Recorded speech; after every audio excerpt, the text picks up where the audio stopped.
Ever since I started in stand-up comedy at the age of 23, I've had the same dream every comedian has had. To have your own show. To have your own weekly or daily show, like Jon Stewart or David Letterman or Johnny Carson or going back further, even Dick Cavett. To have my name up there as the main attraction. Every night people would be tuned in to see what I had to say. And then finally, Andre gave me the chance to have my own show. My very own series. Imagine the excitement I felt. And then he told me I had to watch episode 4 of Star Trek Discovery. Damn you, Andre! Captain, incoming message. Intruder alert on deck 8. Enter authorization code. Command functions are offline. Automatic defense procedures initiated. Diagnostic complete. Sensors are functioning normally. Hello and welcome to Captain Robb's Star Trek Logs. This is the Sulu edition, meaning this is the pilot episode of the Trek Log here. I am your captain, Captain Robb. And joining us on the bridge is Commander Tom Connors. How you doing, Tom? I'm doing wonderful, Captain. Thanks for having me. And subspace beaming all the way in from Starfleet headquarters is our Fleet Admiral Andre. How's it going, everyone? Who looks much better even in 3D hologram than I do in 3D life. Yes, we finally got Andre out from the cushy desk in his office at Starfleet Command to join us for this episode. So, okay, guys, we are going to be covering a lot of Star Trek stuff, and right now there is no bigger Star Trek story than Star Trek Discovery. We all saw episode 4. I gotta ask you guys, first starting with Tom, how excited were you going in to episode 4 of Discovery? Well, if you've seen our previous roundtables on the subject, I wasn't very excited at all. I basically thought that episode 3 was a whole new low beyond the first quote-unquote 2 pilot episodes, which we've covered before. Were just one whole episode at one point and should have been and not even been the first episode, so just to cover that too from previously, we've all kind of felt the same way that episode 3 should have been the original pilot of this. Regardless, it would have went downhill just the same, I'm sure. But point being, I wasn't real excited. I just basically was doing it out of obligation more so than anything. Andre? Well, out of the three of us, I'm probably the one that was the most excited because I'm the one that likes the series the most, / dislikes it the least. Actually, episode 3 was my favorite episode thus far. Not saying that it didn't have issues, because it did. Oh boy, did it have issues. But I still preferred it to the episodes that came before. So I actually went into episode 4 not excited, but more excited than I was for episode 3. I was not that excited. To me, it felt like oh geez, what else can go wrong now? I was looking at it as a way of trying to gauge how far this series can go off the rails, and sure enough, it didn't disappoint me in that respect. So let's start with what we did like. Tom, what did you enjoy about this episode? The title is "For the Butcher's Knife Cares Not for the Lamb's Cry." Well, I cared not for this show so much that it almost made me cry, but anyway, God, that's tough. You're almost better off asking me what STD I'd rather catch. Oh. I'd rather answer that question at this point. What I did like about the episode, not a lot at all. I guess I got a little bit, at first there was a little bit of me that was like, okay, I was kind of intrigued a little bit with the relationship between the albino Klingon and the female Klingon, but it got so predictable that by the end of the episode I was just tuned out of it. And just everything they did with the Klingons, which I'm going to let Rob dive into more so, just turned me off completely. So I'm hard pressed to find shit that I liked in this episode, really. There's nothing I really did like that much other than the redhead, I guess. And she was used very sparingly, I guess, this time around, so. What I liked the most, or rather, what I disliked the least, this is going to surprise everyone, probably, but I think Captain Lorca. Because I know everyone hates him, everyone says that he's not a Starfleet captain, that's not how you act, yada yada yada, and I agree completely with all of that. But the Federation is at war, and that's actually one thing that I agree with Section 31 about. And this seems to be a Section 31 ship. And that is basically, in a time of war, in case of existential threat, then you can have all the principles you want, but if those principles means that you are going to die, and your entire way of life, including your principles, will die with you, then maybe it's time to actually fight back a little bit. And that is what Lorca is doing. He is someone who is willing to bend the rules to save the life of not just his men, which he doesn't care too much about, or his women for that matter, but to save the Federation and to save Starfleet and to save humanity. And he is willing to do whatever it takes to get that means done. That means that he's mean, he's nasty, he's not a good captain, no one likes him, but he gets the job done. And in the case of war, where you are facing an enemy that wants to eat you, then yeah, this is the guy you need. That's what I liked the most, or disliked the least. So that's very faint praise right there. At times like this, I'm reminded of two very astute gentlemen named Statler and Waldorf, when they said, just when you think this show is terrible, something wonderful happens. It ends. Oh, good old Stanley and Waldorf. Oh yeah, their gift that keeps on giving. Yeah, okay, I like some of the design aspects, but it's just more of what I dislike. Of course, I like the redheads, Ensign Tilly. Of course, she's the only likable character because she's the only character on this show. I understand Captain Lorca. He's starting to have a character, which he's a prick. You know, that's his character.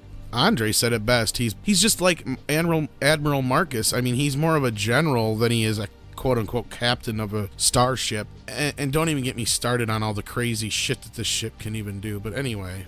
Yeah, he's a no-nonsense military career man. I mean, that's as close to a character as you can get from him. But everything just seems kind of pointless to me. I'm like, and when your show is this pointless, I mean, it's hard to care about anything in this universe for me, really. They started off on the wrong foot and they just keep going down the wrong. But anyway, so that covers what we did like. What did we not like about this show? We don't have a long enough show to get into all that, so I'm going to give you the 1,000 words or less. Right, yeah, I'm going to give you the shortest version possible. Andre made a great point, and I think it was the roundtable for the very first pilot episode, when he said that none of these characters would pass the RLM test. And what I mean by that is explain the character without explaining what they look like or what their job is. And it's very difficult to sit down and give you anything about these characters other than the redhead and Saru, other than those descriptions. And that's a big problem here. So that just goes to show that there is no real characters here at all. But moving forward, speaking of characters and characteristics, because I'll just leave the rest of the stuff to you guys, and I'm sure you're going to really want to dig into this, pun intended, was the whole twist with the Klingons and eating Yo, and the way that all was presented, which, frankly, in any other show, I'd have no issue with. It would be a really cool thing to, I get it. After talking before the show with Andre, I understand it a little bit more so than I did prior to. I mean, in the context of the show, I get it. In the context of a totally different character other than maybe a Klingon, I would get it on a totally different show that wasn't Star Trek. But this isn't Star Trek. And that's really what it boils down to, is it's getting to the point where, especially with this episode, if I have to say the biggest thing I disliked was just, it's not Star Trek. But that thing with the Klingons really rubbed me the wrong way. And I can see that turning off a ton of classic fans. Carrying on from what you said and getting a little bit more into the Klingons eating the captain, I think that would have been a great move for another villain, because basically they didn't eat her because they were hungry. They did that to degrade her, to punish her for killing their leader Takuvma. So that was like the ultimate way to defile the body, to eat it. And yeah, that's pretty drastic right there. and I could see a brand new breed of alien, like some reptilian-like alien, which these Klingons look more like anyway, that they would actually eat their victims. But then, why do you have to call them Klingons? Like, why does this series have to be in the Prime universe at this time frame? Of course, it isn't. This isn't Prime. This is another reboot. But still, they claim it's Prime, and they want this to be in this time frame. And why do they do this? Every problem can be traced back to that. If this was someone who is not the Klingons in the post-Nemesis era, this would have been fine. I'd have no issues with that. But Klingons eating a vanquished foe. Can you, like, imagine the TOS or TNG movie era Klingons, or the TNG era Klingons eating a vanquished foe? Or better yet, can you just imagine one of them saying, "We just killed, say, Picard. Let's eat him." Or I was going to say, could you see Worf saying, "Well, when I was 12 years old, I remember eating a Starfleet captain before we decided that, you know, we were going to join," you know, something stupid like that. No. No. I'm pretty sure that whatever Klingon of the traditional Klingons even suggested something like that, all the others would look at him in shock and silence for a second before throwing him the fuck out of the airlock. Because, yeah, ain't no way that is accepted in Klingon society, in traditional Klingon society. So, yeah, I like, for a generic series, don't mind it at all. In a Star Trek series featuring another more reptilian-like villain, wouldn't have minded it one bit. But these are supposed to be Klingons. Yeah, that I mind. These people, they're not Klingons. They become less and less Klingons the more we see of them. Rob?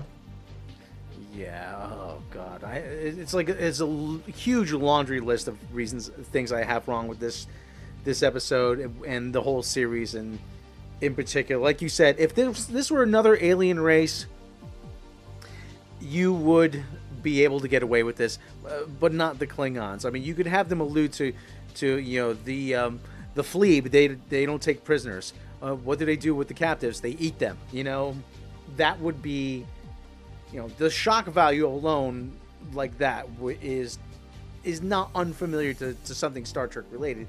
But like I said, the Klingons aren't known for this. And you're going to tell me that these Klingons have been just stranded in space for 6 months. They've just been drifting for 6 months, and the Shinju is just there. There was no auto-destruct sequence on the Shinju. They're just going to pillage the tech from a Starfleet ship, from a Federation ship. And the fact that they were just drifting out there, it just seems kind of... It's like it's pointless, just like the rest of the show. They had no means to repair their ships, and like I said, it just does nothing about this makes sense. It really doesn't. Not even from a logical standpoint. Nobody comes to rescue them. Nobody comes to check on them. Nobody comes to pilfer the technology and the parts. There's got to be junkers around, just drifting around, just looking for old derelicts. Yeah, someone wanting the cloaking device. I mean, I'm trying to wrap my head around this, because, yeah, you're right. They left him out there stranded for like 6 months, and they totally disregarded Takuma's victory, basically, and then his crew turns against the albino one. I don't understand. I mean, like I said, I kind of like the whole thing with him and the female one, but all that shit you could see coming from a mile away, and it just, I don't know. This whole thing just, I give up. The whole thing turning against the albino, that's... like I said, it's just. I understand what they're getting at, but it's just as pointless as everything else. It really is. Andre, what are your thoughts? Yeah, what I was thinking about a little bit is towards the end there, when we see that the female Klingon, let's just keep on calling her that for fun, even if it's not accurate, that she wanted to help him anyway. She didn't backstab him the way it appeared, and she's going to take him back to her house of thieves and scum and whatever it was that she said that half of them were. Basically, she's taking them there to the matriarchs. That's going to make everything good, but there will be a price to pay. And then I was thinking two things. One is, well, what the hell do you have to lose? Like, Your captain is dead.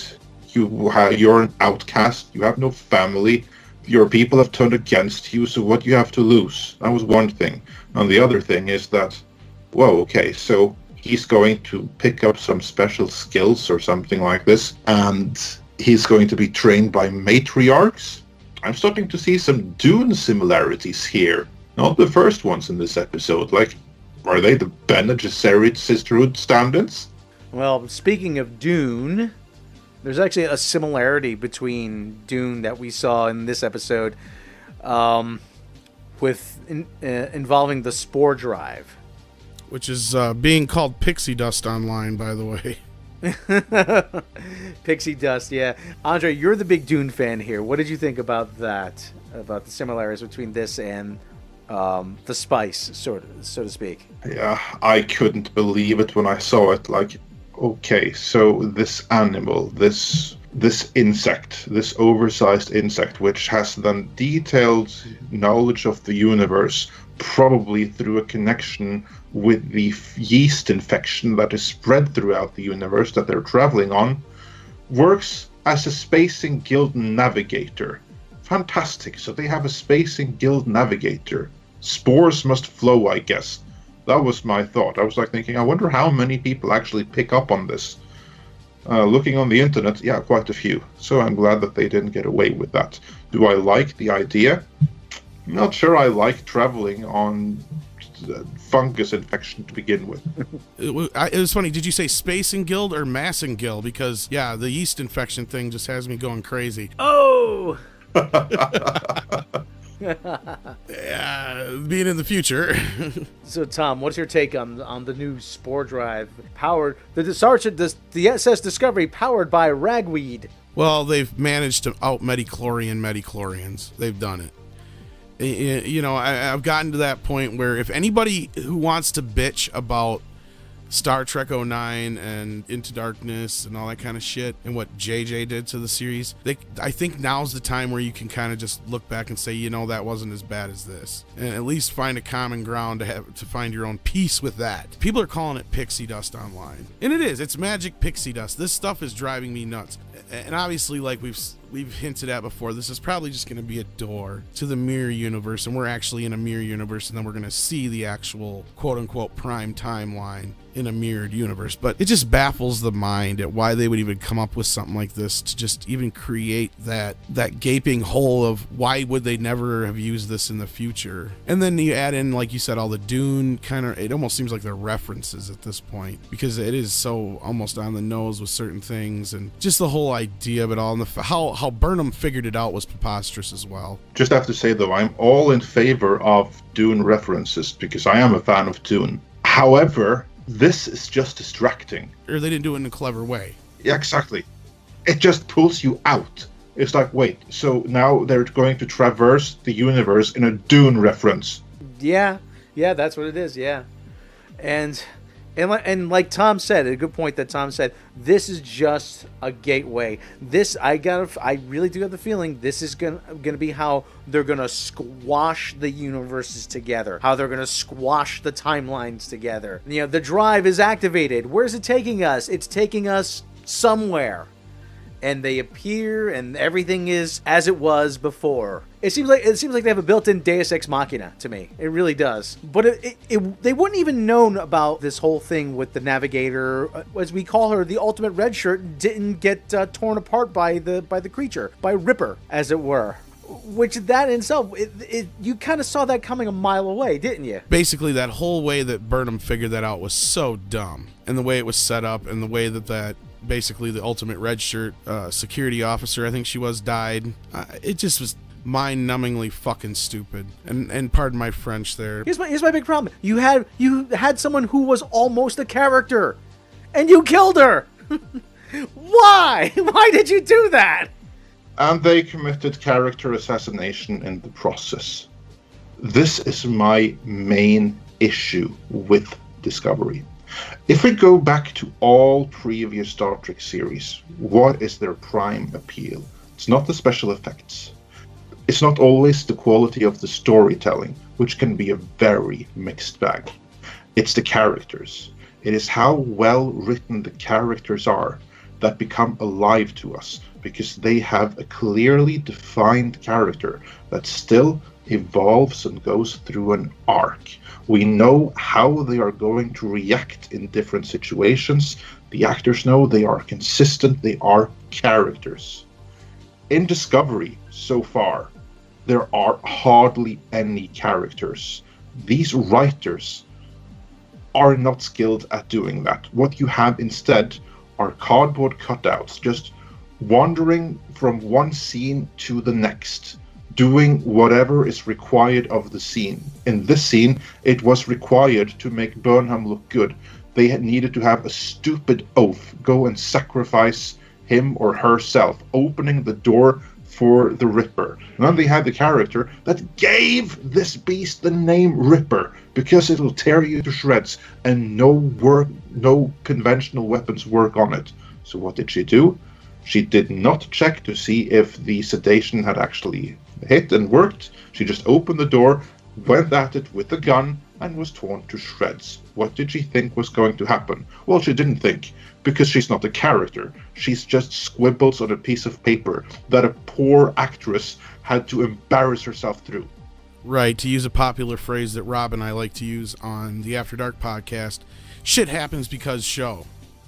Or we usually say shit happens because movie, but in this case, it's because show. She's a pawn for the story to prove a point. And then to basically make you think that, oh, this thing is dangerous, when Burnham turns around and is so smart and figures out, oh, no, it's not. And I'll let Rob handle this. Well, like I was said, it was more about what Andre was saying. All you have are a bunch of cardboard cutouts. They're just pieces to move around for the writers to try to make Michael Burnham look good. And I swear to God, for only being 6 months removed from a disaster that she caused that set the Klingons on a path to war with the Federation, there's that one bridge officer. I don't remember what her name is, but she has part of her head is shaved, and she has an eyepiece, which is probably the result of the injuries that Burnham gave her. In the previous episode, she sees her and she says, "Oh, it's you." And then this episode, nothing. As if everything is cool. Oh, everything's cool, guys. No. Everything's cool. And you think after 6 months, those wounds would still be open. Yeah, it's getting too lax to where they're just accepting it too easily, that she's just there. And she's this Michael Burnham, even though she fucked up one time, and fucked up in a major way, and we've never been given any proof or reason why, in the 7 years prior to this, why she's such a great, commander. We're all of a sudden just supposed to believe, just like everybody else, that she's the saving grace of what's going to change and turn this whole fucking thing around. And they're doing, like Rob said, every little thing they can to make the story happen to where she's the one who's doing this. So, of course, she's going to get the credit. She's the one who made this super ship happen. Blah, blah, fucking blah. I'm with Rob on this in a lot of ways, with where it's just getting, it's so grating on your brain, because it's like it literally induces a headache. Because you're like, how the fuck did they logically sit down and even just come up with this shit? It gets worse, though, because you know what we learned now. Because, like in the previous episode, Saru said that, apart from the whole mutiny thing, that she's the best or the smartest officer that he's ever worked with. Well, in this episode, he says that, you know what, I didn't really mean that, because I was just being polite because I thought I was never going to see you again. In reality, you were really nasty all of those 7 years. You didn't use those exact words, but that was kind of the message. That she just disrespected him for 7 years straight. And that was one thing that the first episode really didn't handle very well, was you didn't really get like these people had a very good rapport with her. No, they didn't. Especially Saru. No. Like I said, and we were talking about this before, it's very much like a dysfunctional workplace where everybody hates each other, nobody gets along, and nobody really wants anything to do with anybody. I mean, there's no way you could see these people in 10 Forward having a drink or playing poker together like you saw on The Next Generation. But the people in the fucking show The Office are smarter than the people on this show. They are. I never even watched The Office, and I know that. Whether you've seen the Ricky Gervais version or the Steve Carell version, they're all idiots, and everybody on this show is even worse. And like you said, that's the dichotomy they have here. It's like, I don't fucking like you, but I gotta work with you. So where does you jump from that logic to, oh, she's the greatest commander I've ever seen in action? I mean, I don't know if anybody said those exact words, but I'm paraphrasing there. But still, it's just that Andre and Rob keep saying here. That's what they keep trying to portray and push us towards, is, oh, we're supposed to respect her, and we're supposed to love Burnham because she's all these great things. You know, and I just don't see that. And I feel sorry for Sonequa Martin Green because they gave her the worst, and I'm probably digging real deep unless you guys can think of any better examples, the worst character in Star Trek history. No, actually, I agree. I have to say that too, like, because yeah, we give the Michael Burnham character a lot of shit. I just want to stress that when we do that, we're not giving Sonequa Martin Green a lot of shit. We're not giving a black character a lot of shit.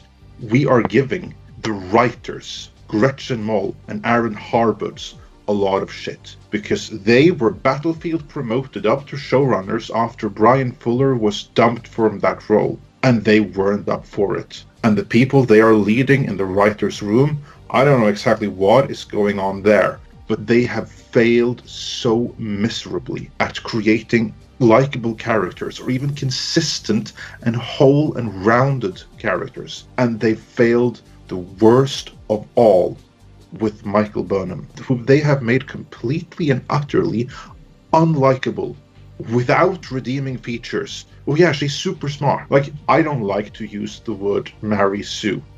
I think it's kind of a stupid term.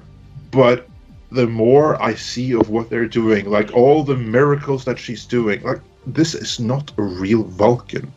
She does not have that mental processing power. She just has discipline, and any human can do what she does, but still you Mary Sue her into this incredible miracle worker who is completely and utterly vital to the success of everything, and no one gets anything working unless she's there to see through it. And I feel sorry for Sonequa Martin Green. Yeah, like, having landed this gig, which should have been amazing. People should be loving her. She should be a star. But instead, the writers have failed her and everyone else. I agree with that, Andre. This was a huge opportunity for Sonequa Martin Green, and she's just been let down all over by the writers and producers and everything. As have the rest of the cast, too, yeah. As have the rest of the cast. This should be a major opportunity for everybody involved, and it's just falling completely flat. So, Andre, what are your final thoughts on the most recent episode of Discovery? Well, it's not the weakest episode yet. The pilot had that honor, but it's a huge step down from episode 3. So yeah, I'm not impressed. Like, it's so frustrating, because this could have been so good with the resources they've put into it. This could and should have been so good, but they've made some creative decisions that have just destroyed it, and it's such a shame. Like, they could do everything that they're doing right now, just either put it in the Kelvin universe and say it's Kelvin, or put it in the Prime universe, but put it 30 years after the next gen era, and it would have been fine. Just don't say it's Klingons. This is someone new that we haven't seen before. These are the reptoids, whatever. And then what they're doing would have been fine, apart from the characters, which needs more work, whatever you choose to do. But, like, they've just failed at everything, other than the special effects, but that doesn't help. Like, that's like putting makeup on a pig. So, Tom, what are your final thoughts on? I think I kind of summed it up best in the last After Dark podcast when we were talking about the Marvel panel at the recent New York Comic-Con, when it felt like the comic store owners were feeling like just a short version of it. Marvel's been changing all their characters just endlessly lately, and it's upset the comic book store owners and so on. And basically what I said is, the problem is you got a store owner who's trying to sell Pepsi, and it says Pepsi on the label, but inside is Coke or Mountain Dew. It's not Pepsi. And that's what we're getting here too. It's the same thing. It's like, you know, Rob and I like to say this saying a lot. It's, you know, don't piss down my back and say it's raining. This is not Star Trek. It's gotten to that point so far beyond anything that J.J. Abrams and all those guys have done, anything any of the other Star Treks have done that are bad, quote unquote, because I've seen that's the sad part about this whole thing is just, besides dividing some of the fans in general, the fans that it is dividing, it's making some of the fans turn against older Star Trek stuff to where they're trying to bring that up in arguments as an argument to justify this garbage. Captain Robb, your final thoughts on that? My final thoughts are much the same. There comes a time where you have to make a decision and you have to draw a line in the sand, and this is my line. Star Trek Discovery has had 4 episodes to try to win me over. Well, actually, like 3.5, really, because that second episode was really a half episode. But it's had a quarter of a season to win me over, and it hasn't. And so that's it. I'm done. I'm out. Not out. Not that there's anything wrong with that. No. But I cannot do this anymore. There's a reason why the fan community has called it STD. Because nobody wanted it. It spreads among younger people who are less informed. It's irritating. It's a result of poor planning and poor decisions. And it leaves you angry and remorseful. And as much as you want it to, it just won't go away. So yeah, it's an STD. It's appropriately named STD, and it is time to rid myself of the STD once and for all. But I have a feeling, just like an STD, it's going to be with me for a while. I really do.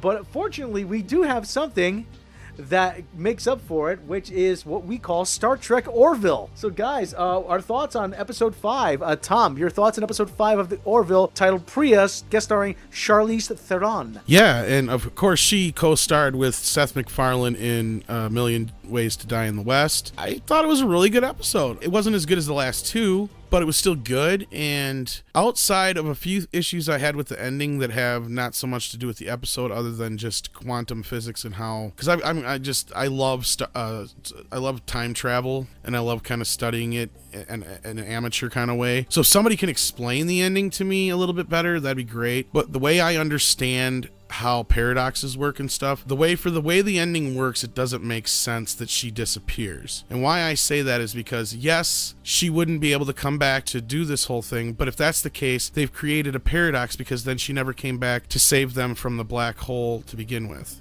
to where they would have died. And that doesn't make sense. That creates a paradox. But there is a theory, if I'm not mistaken. Like I said, anybody who knows anything more about it could please correct me in the comments down below, because I like I said, I'm an amateur at this. I study it, and I kind of understand it, but this is what confuses me, is you can basically create a time remnant. And this is something that's used in The Flash, actually. So basically what I was thinking is she shouldn't have disappeared. But what happened then is the version of her that exists now in this alternate timeline is not the version that she is. So basically she doesn't exist anymore, but she exists in this timeline because she's the one who was part of the creation of that timeline.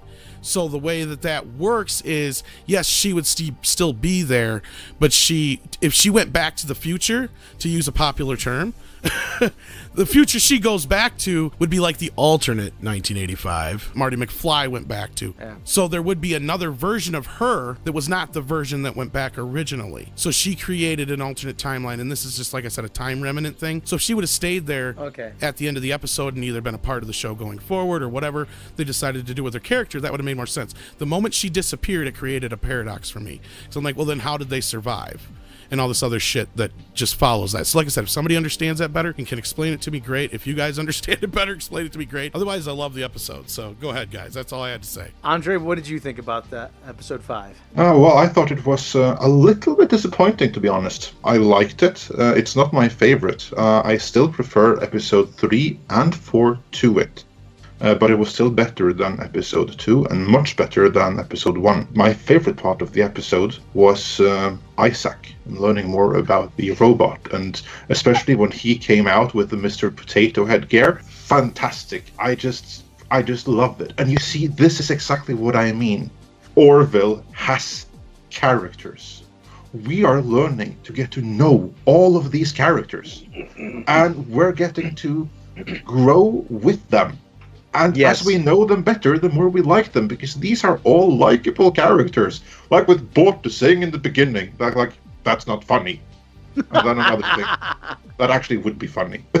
So I thought, like, for instance, when I saw Bortus the first time, when I saw like the makeup, I was like thinking, oh, the hell is this Worf ripoff? I'm not gonna like this guy. Boy, did I change my mind. Like, he's one of my favorites in the series, and so is everyone else, because they're all so good. There's great characters here. Like, why couldn't Discovery learn from that? Just not much more to add to that. I mean, as each episode, even though if there are some weak points in the episode, I mean, just the character interactions make up for it alone.